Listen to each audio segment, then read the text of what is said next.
In the world's greatest country, in its most pivotal state, lies Pennsylvania's Lehigh Valley, an economic hub that's as vibrant as it is ideologically eclectic. Its just over 700,000 residents will play a critical role in deciding the course of American leadership and thereby the world. Who are the thinkers, workers, and leaders that will decide our collective fate? Join me, Moshe Kurtz, as I walk through the valley and find out.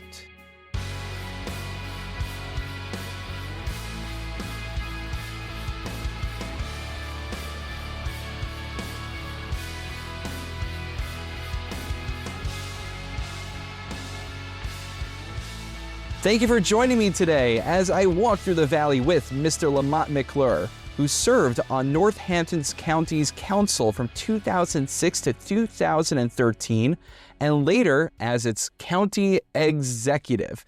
And in addition to this, you are now looking to represent Pennsylvania's 7th district in Congress. So, Mr. McClure, is it all right if I open up with a direct question? Go ahead, Rabbi. Okay. Why should you be the one to serve as the next representative for the 7th Congressional District of Pennsylvania? Well, Rabbi, first of all, thank you for having me here today so that we can walk through the valley together. And I think that's important. Yeah, I paid you to say that. No, I did not. No, I'm just messing. No, you did not. And the reason I say this is it is important that we walk, whether it's a darkened alley or a darkened valley, together. Ooh. And I specifically ran for Congress because after President Trump was reelected again, I saw the chaos that was unfolding in Washington, D.C. And I saw what Doge was doing and what Musk was doing. And I felt like we needed to have a calming presence in D.C., someone who has actually led people through crisis.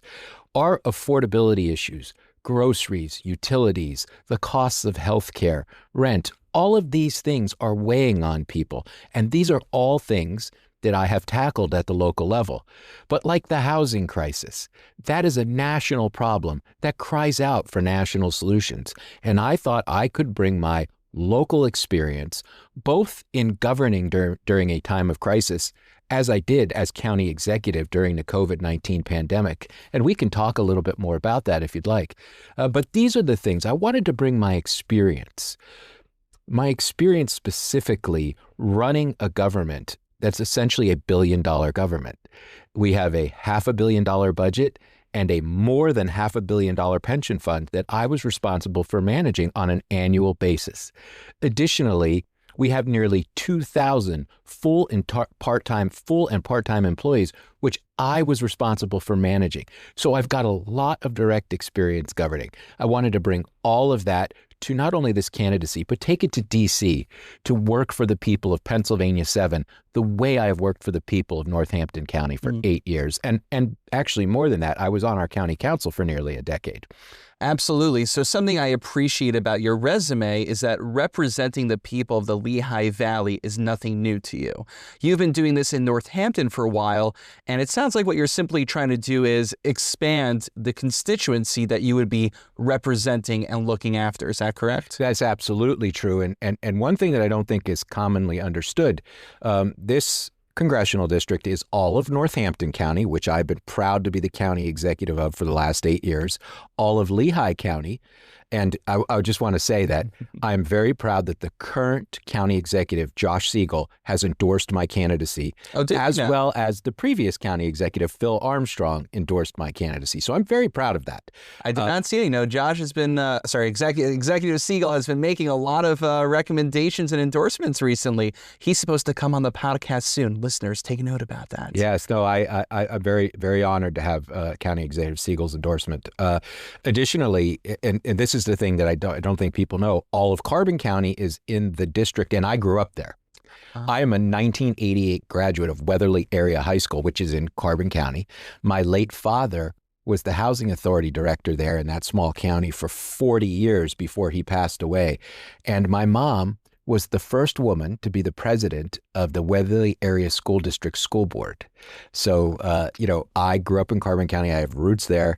And so I have, I think, the requisite knowledge and quite frankly, the investment in the people of multiple counties in this district. And I don't want to leave out the people in Monroe County, because that's right.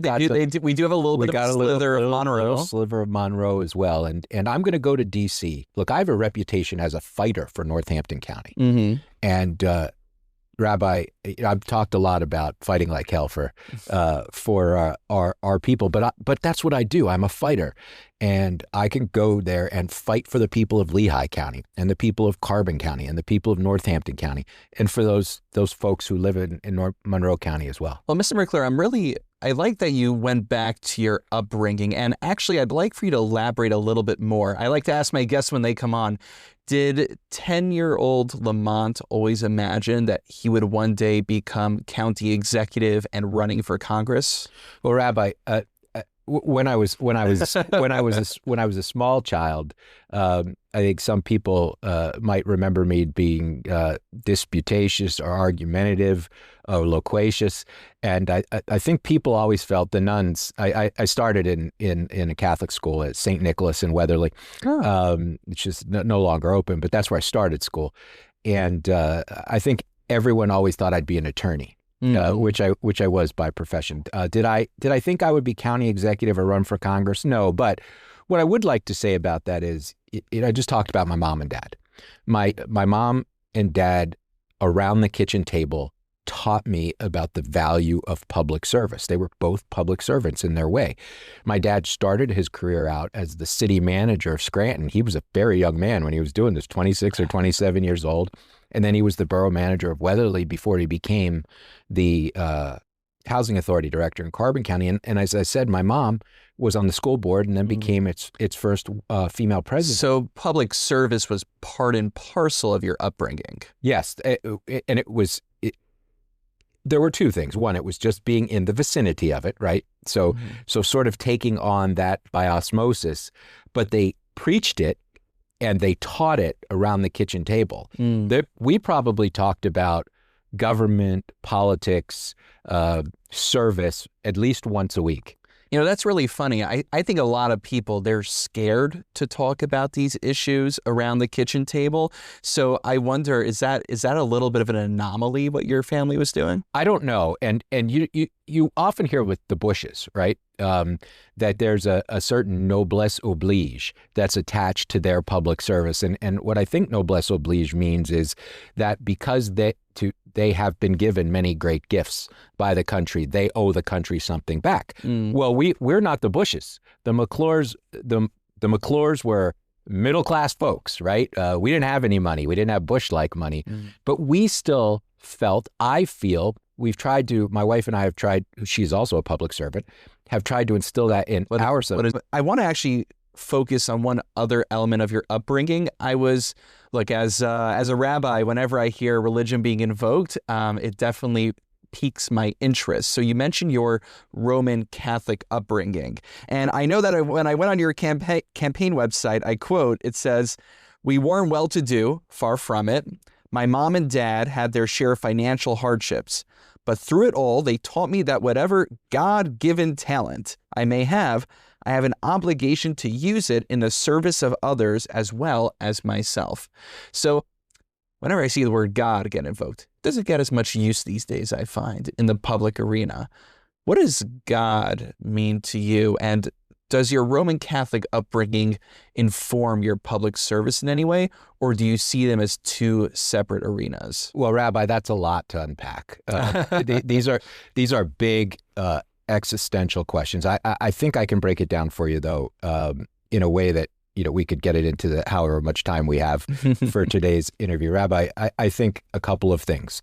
One, I'm an attorney, and in law school, I learned the importance of the separation of church and state. So that education informs, in part, how I view my public life and the positions I take in public life. But I believe in God. I believe I was created by God. And with respect to my Roman Catholic upbringing, I think that what stuck with me most from my education was our obligation to people who are less well off than we are. Right. And the stranger, the poor. I think these things have stuck with me through all the years of my life and into my public service. I appreciate that. And part of the reason I'm inquiring about this isn't just simply to get personal on your background, but because there are many people who are originally part or have joined the Roman Catholic faith, and they actually argue on that basis for conservative political positions. So I'm curious what you make of the marriage between traditional forms of religion and adopting more conservative positions, which I'm just going to go on a limb. I understand you're in the Democratic primary, so I imagine your positions probably do not align with the MAGA movement, to say the least. They don't. So how would you understand people using Catholicism or Christianity or just religion in general in order to inform their politics? Where's the disconnect in your perspective? Well, Rabbi, I'm neither a theologian or a political scientist. But what I would say about that is this. Other than acknowledging my belief in general, do not specifically bring any tenets of my faith to the public arena with respect to how I advocate for a particular law or how I implement that particular law. I never think about it in the terms of this is what I need to do in order to satisfy a tenet of my faith. Right. So I think that's... You're looking to represent a very diverse population. Right. And that diverse population doesn't necessarily subscribe to your theological beliefs and tenets. So you're looking to be a representative for all the people, is what I understand. That is correct. I'm not putting words in your mouth. No, you're not. You're not. And I think that that I think encapsulates it quite nicely, my overall thinking on the subject matter, and I just will take a pass on trying to describe other people's potentially theological motivations for their public acts. They have to answer for themselves. I can't do that. That's a fair point. Now, I want to give you just an opportunity. I know that you want to represent more than Northampton County, but I'm going to let you brag for a little bit. I'm giving you permission. What are you very proud of that you have accomplished during your time in Northampton County? Well, so, I mean, and to some people, it might seem very generic. To me, it's, I think, the thing I'm most proud of. I passed 8 balanced budgets while reducing the size of county government by 31% without cutting any core services. And as a matter of fact, we added a couple of innovative programs. Now, that was 8 balanced budgets, no tax increases. And as a matter of fact, in 2022, I cut property taxes.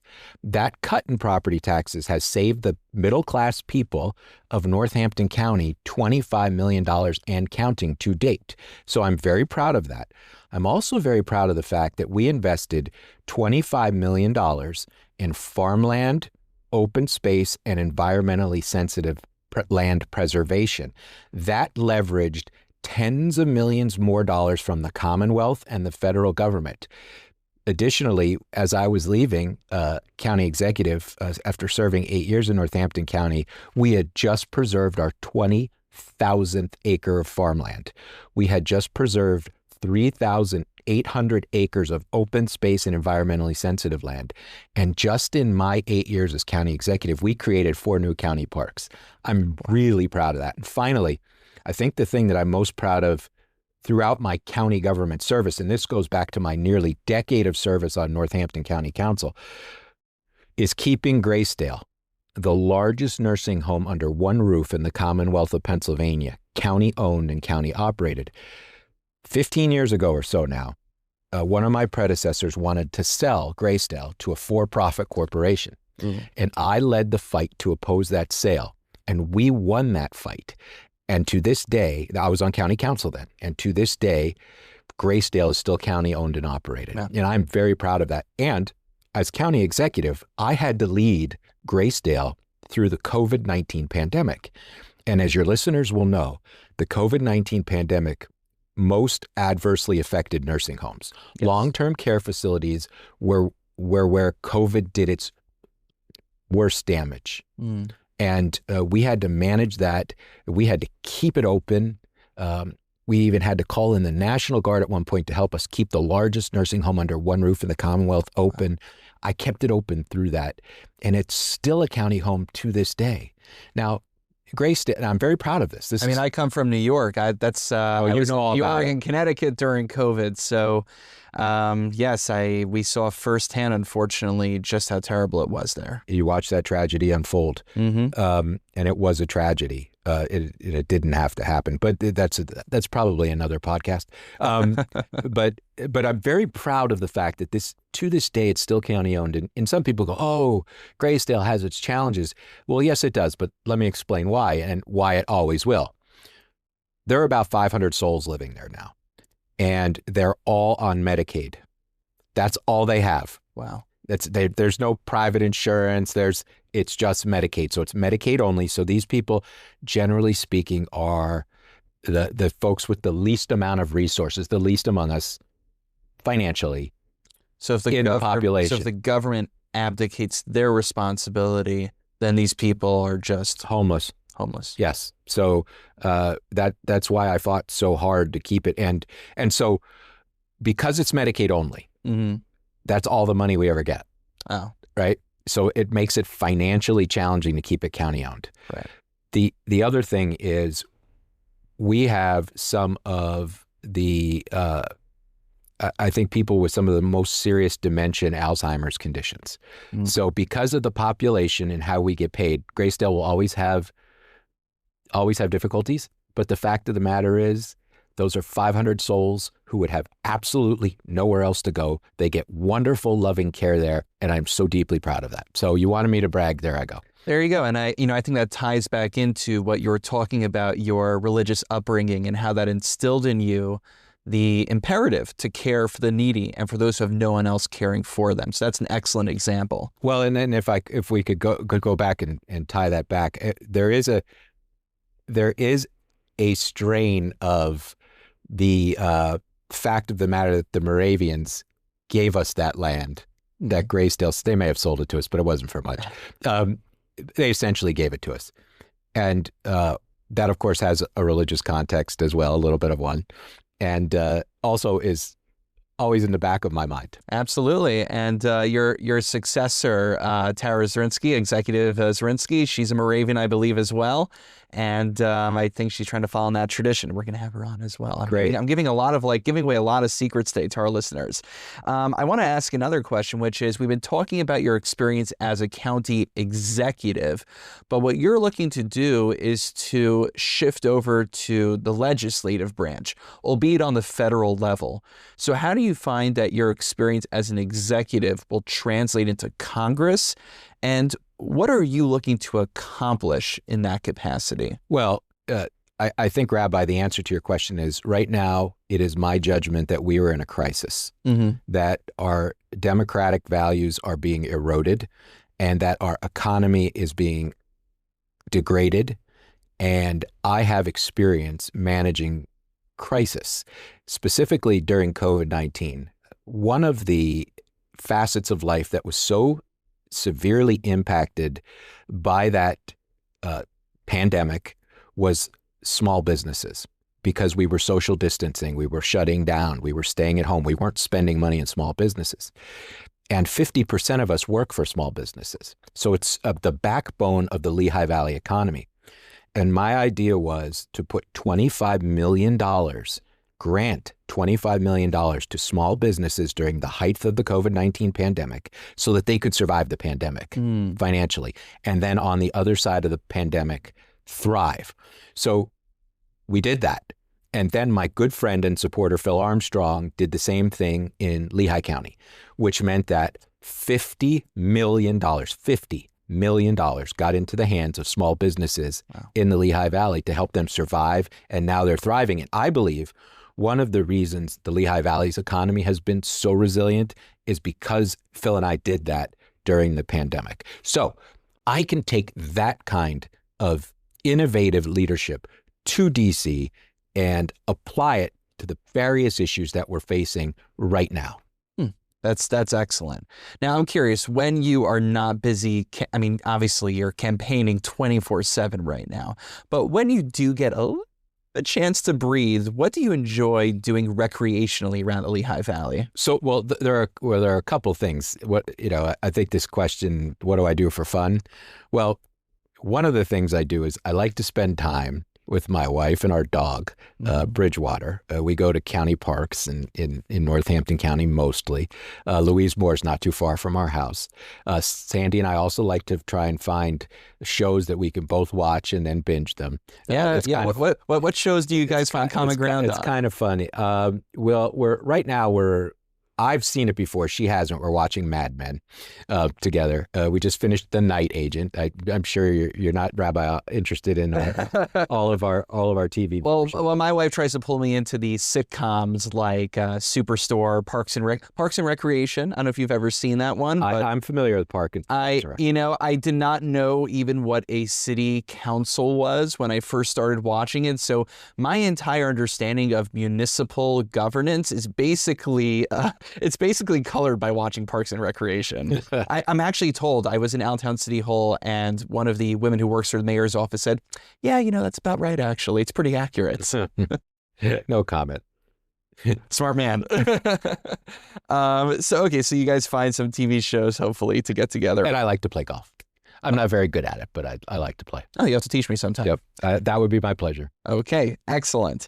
Now, I want to go to something that doesn't apply directly to the Lehigh Valley, but we know that, of course, as someone working on the federal level, you're not just going to be focusing on domestic policy, but you'll be focusing also. There's going to be legislation that affects foreign policy, assuming Congress actually gets to have a say in what happens in foreign policy. I see that smirk there. I'll let you weigh in on that in a moment. This is relatively hot off the press.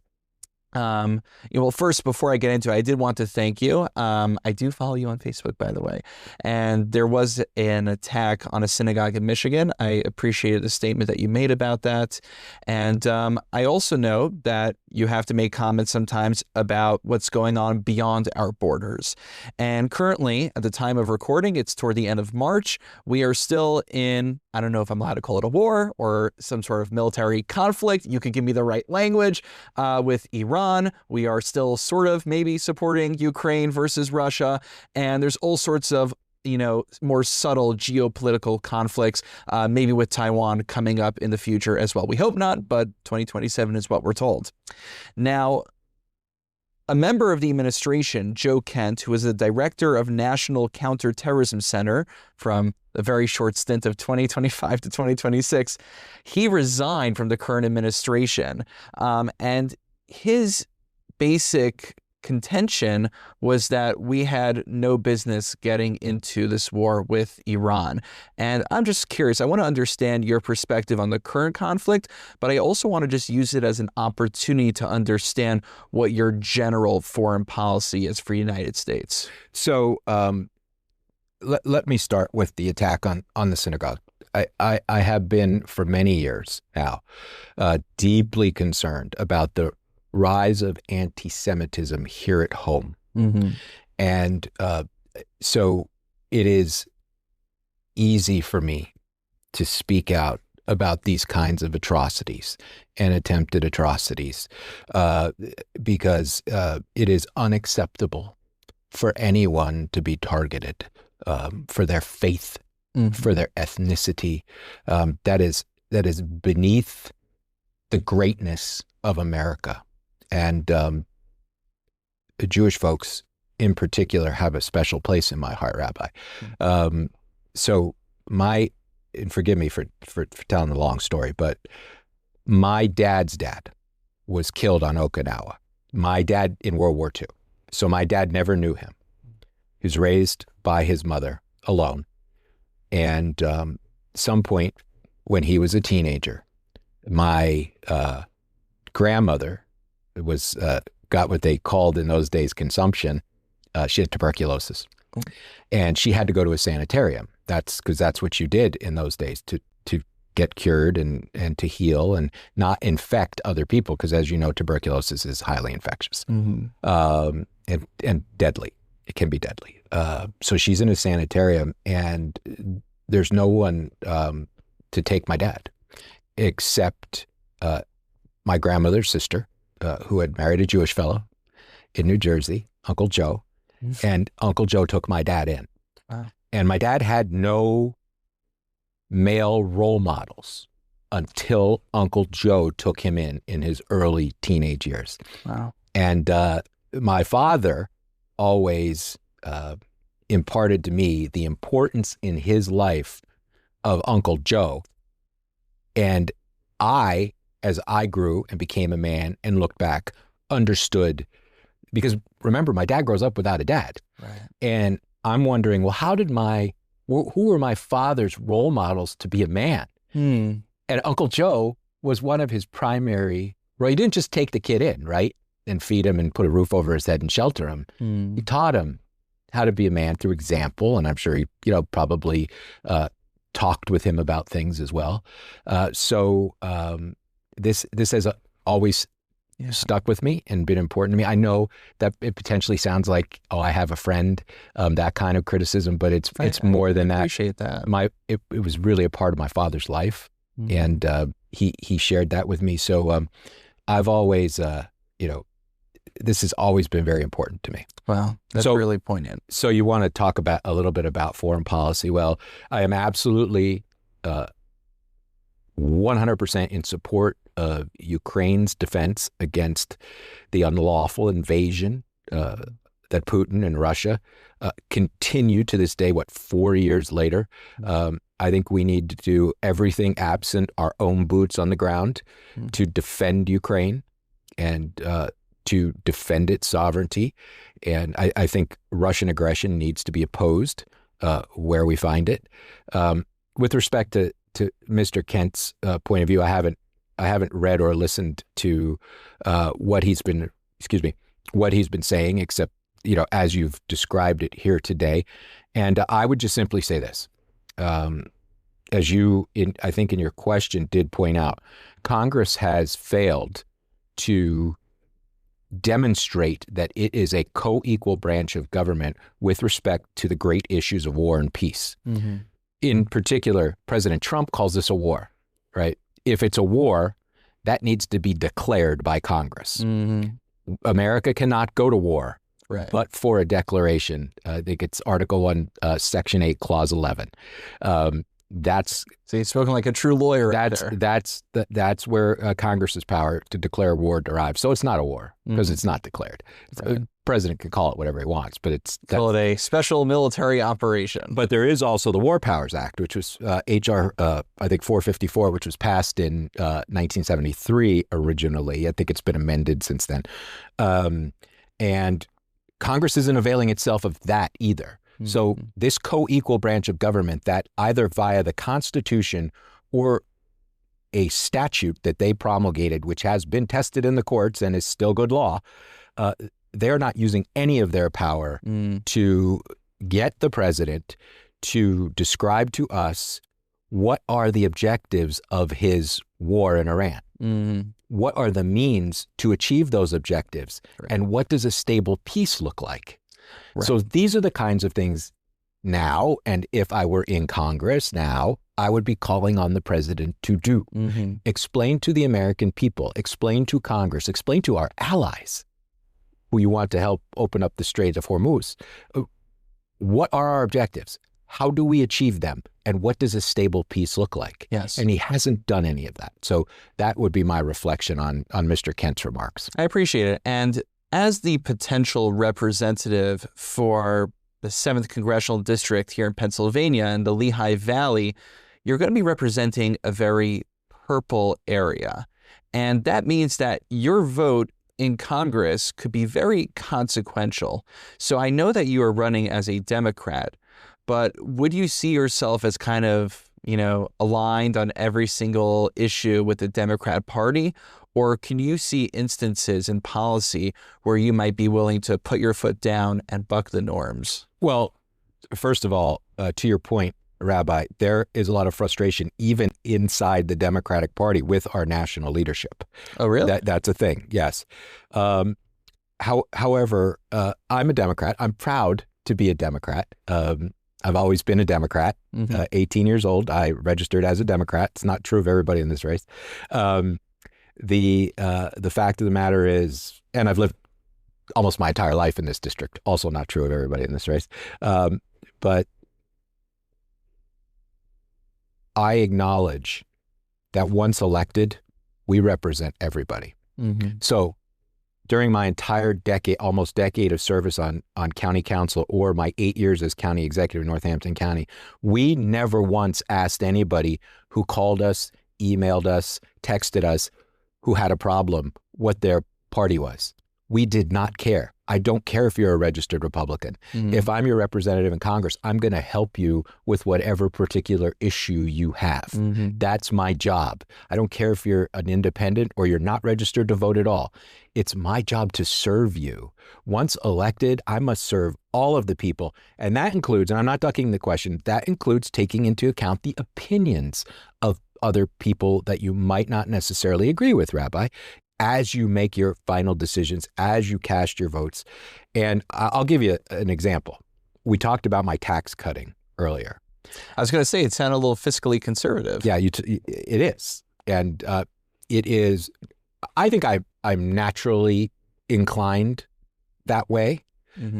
But also it is an acknowledgement that the people of Northampton County wanted me to govern that way. So it's both principled and practical. So I appreciate that. And speaking about finances, as I mentioned earlier, I do follow you on Facebook, and there was something else that you posted. This was on very recently, March 23rd, and it caught my attention. I'm going to ask you to elaborate on it. Here's the quote. "Dear friends, I'm going to get to the point. In the congressional campaign, outside forces with big money want to pick PA-07's next representative in Congress. The corporations already have the best candidate money can buy in Ryan McKenzie. But outside special interests want to pick the Democratic nominee too." There's more to the post, but I'll cut it over there. That's a very heavy assertion. Can you elaborate on that? Well, Rabbi, actually it isn't. I believe to this day, I have raised the most money from people who live in Pennsylvania 7. My opponents have raised virtually no money in Pennsylvania 7. Carroll might have raised a little bit. But the fact of the matter is Crosswell's money is all outside the district. It's all national money. It isn't even Pennsylvania money. And Bob Brooks, in fact, is getting money from other places. Now, we all have, we all call people all over the country to ask them to support our campaigns. But the fact of the matter is, what I was talking about there was I have received the most amount of contributions from local people, and outside folks are going to try and come in with their money and decide who our nominee is. That's what I was talking about. I understand. So if I understand, what you're asserting is that even if you haven't fundraised the most in the race, by virtue of fundraising the most per capita of people here in PA-07, that might translate into more votes come the primaries. I'm not a political scientist or pundit, but neither am I. But I'll associate myself with your remarks. Okay, very good. I'll take it. I have a question though. We've been talking about other folks in the race, but I'm curious how you think people are perceiving you, and what do you think people misunderstand about Lamont McClure? Well, so I think people are perceiving me as a fighter, right? And some folks will use that as a criticism. Some will say that, I fought too hard for Northampton County vis-a-vis, regionalism, for example, like that I would put Northampton County first. And my reply to that is, well, sure, I was a Northampton County councilman for a decade, and then I was its county executive for 8 years.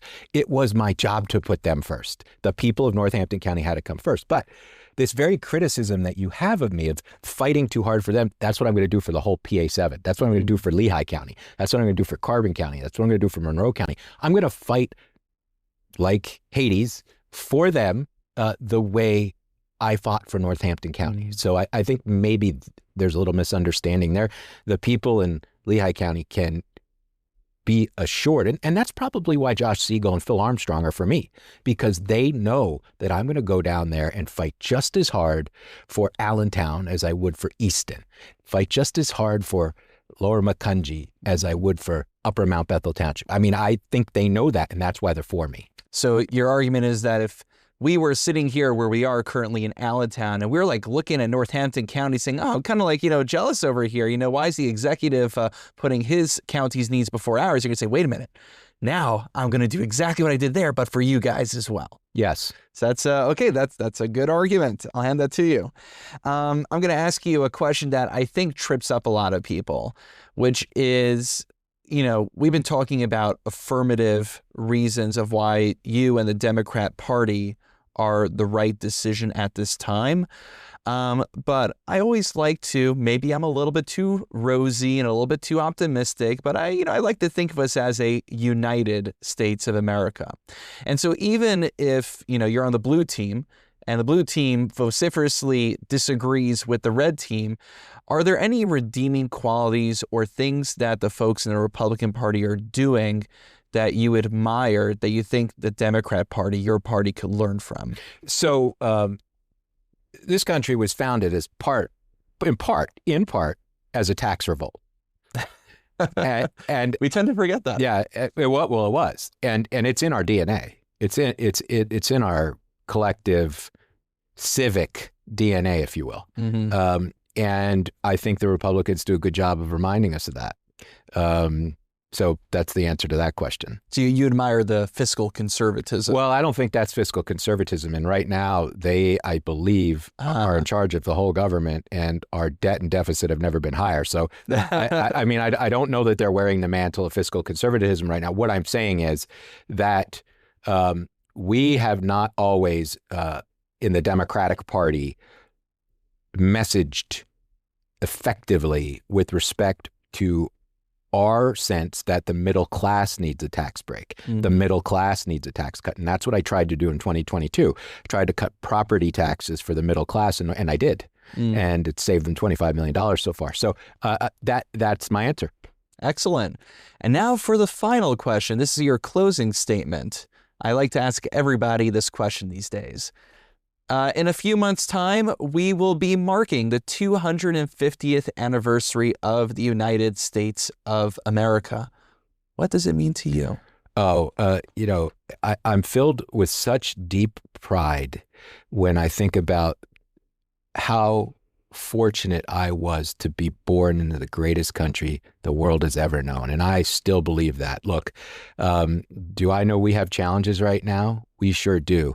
But when I marched in that bicentennial parade in 1976, I dressed up like a Minuteman. I was 6 years old, marching down that street. My heart swelled with pride to be an American.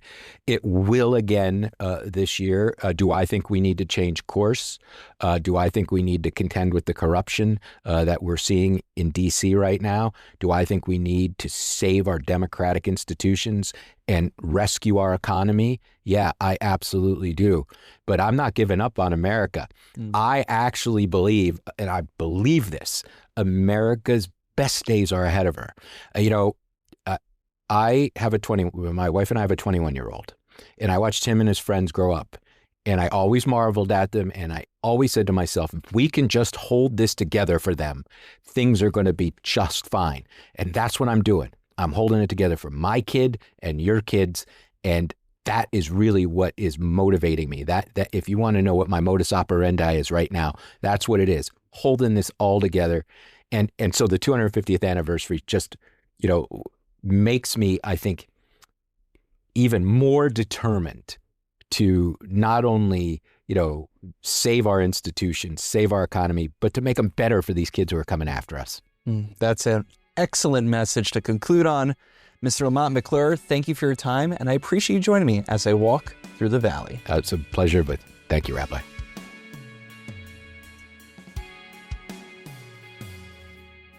Thank you for joining me as I walk through the valley. If you enjoyed this episode, please take a moment to rate and subscribe to our show. If you have questions or would like to book a live recording or have a speaking request, please email rabbi@sonsofisrael.net. This is Moshe Kurtz. I look forward to having you join me next time as I walk through the valley.